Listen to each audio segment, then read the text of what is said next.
Hi, this is Brad Constantine, and this is a podcast recording of the Old Testament. Although this is not an official recording of the Church of Jesus Christ of Latter-day Saints, every effort's been made to be as doctrinally accurate as possible. I'll be using for the text the Joseph Smith translation of the Old Testament, along with many commentaries from general authorities of the Church, BYU professors, Bible scholars, and others. This format will be very detailed, and so if you want a deep analysis of the Old Testament, you come to the right place. Thanks for your attendance. Hi, welcome back. This will be 2 Kings chapter 21. Manasseh was 12 years old when he began to reign, and reigned 55 years in Jerusalem, and his mother's name was Hephzibah. And he did that which was evil in the sight of the Lord, after the abominations of the heathen, whom the Lord cast out before the children of Israel.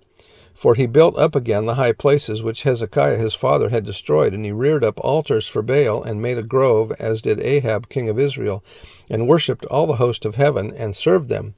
And he built altars in the house of the Lord, of which the Lord said, In Jerusalem will I put my name. And he built altars for all the host of heaven in the two courts of the house of the Lord. And he made his son pass through the fire, and observed times, and used enchantments, and dealt with familiar spirits and wizards. He wrought such wickedness in the sight of the Lord to provoke him to anger. And he set a graven image of the grove that he made in the house, of which the Lord said to David and to Solomon his son, In this house and in Jerusalem, which I have chosen out of all the tribes of Israel, will I put my name forever. Neither will I make the feet of Israel move any more out of the land which I gave their fathers, only if they will observe to do according to all that I have commanded them, and according to all the law that my servant Moses commanded them.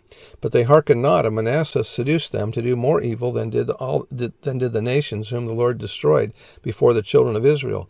And the Lord spake by his servants the prophets, saying, Because Manasseh king of Judah hath done these abominations, and hath done wickedly above all that the Amorites did, which were before him, and hath made Judah also to sin with his idols.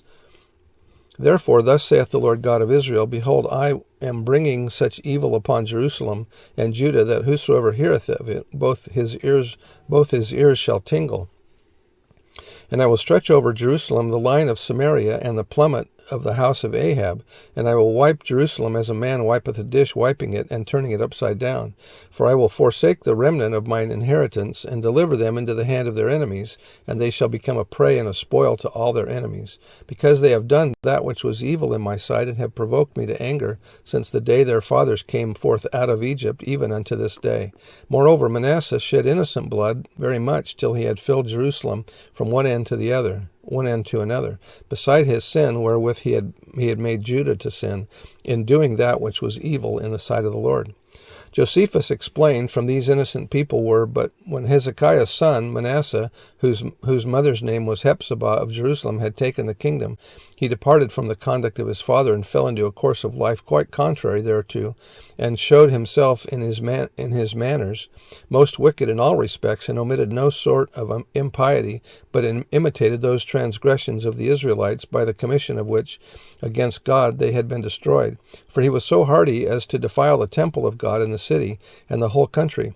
For by setting out from a contempt of God, he barbarously slew all the righteous men that were among the Hebrews, nor would he spare the prophets, for he every day slew some of them, till Jerusalem was overflown with blood.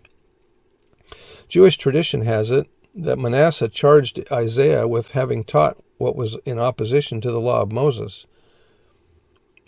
To this Isaiah replied that he had indeed a good answer to these charges, but would not give it, in order not to aggravate the guilt of Manasseh.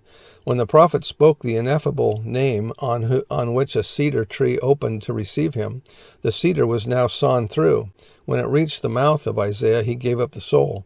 This because Isaiah had charged his people with being of unclean lips. The legend has, with variations, passed into the pseudepigraphic martyrdom of Isaiah. In its original form, probably a Jewish, in its present form a Christian book, which forms the first part of the pseudepigraphic, the Ascension of Isaiah. Other versions of the legend from a Targum in Assemani, that's the name of the book, I guess, and in a marginal note on Isaiah 66:1. Yeah, that was by Edersheim. Verse 17, now the rest of the acts of Manasseh and all that he did and his sin that he sinned, are they not written in the book of the Chronicles of the kings of Judah? And Manasseh slept with his fathers and was buried in the garden of his own house, in the garden of Uzzah, and Amon his son reigned in his stead. And Amon was 22 years old when he began to reign, and he reigned 2 years in Jerusalem. And his mother's name was Meshullemeth, the daughter of Haruz of Jotbah. And he did that which was evil in the sight of the Lord, as his father Manasseh did. And he walked in all the way that his father walked in, and served the idols that his father served, and worshipped them. And he forsook the Lord God of his fathers, and walked not in the way of the Lord. And the servants of Amon conspired against him, and slew the king in his own house. And the people of the land slew all them that had conspired against King Amon. And the people of the land made Josiah his son king in his stead. Now the rest of the acts of Amon, which he did, are they not written in the book of the Chronicles of the kings of Judah? And he was buried in the sepulchre in the garden of Uzzah, and Josiah his son reigned in his stead. That's the end of chapter 21, and we'll see you next time. Bye.